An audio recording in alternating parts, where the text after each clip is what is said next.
Malheureusement, les cas de plagiat sont un problème grandissant en éducation.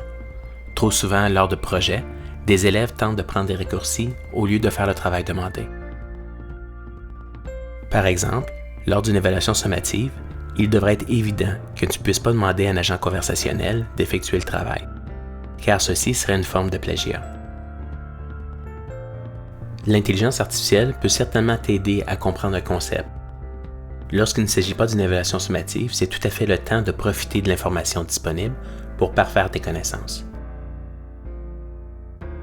Cependant, si tu utilises un contenu d'un projet évalué, tu dois citer tes sources. Le but de l'évaluation est de mesurer l'atteinte des attentes du cours.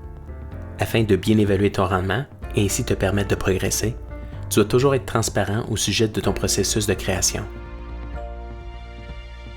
Lors d'une tâche, tu dois vérifier auprès de ton enseignante ou ton enseignant les directives au sujet de l'utilisation de l'intelligence artificielle.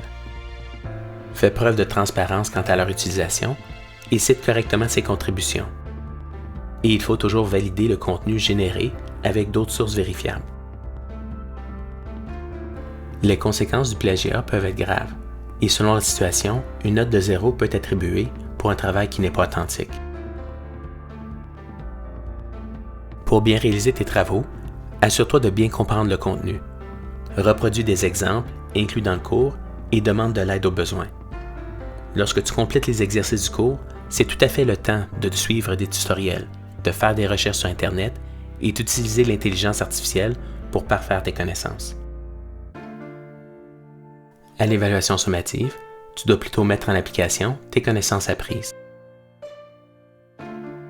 Et n'oublie pas, l'honnêteté académique, ça commence par tes choix.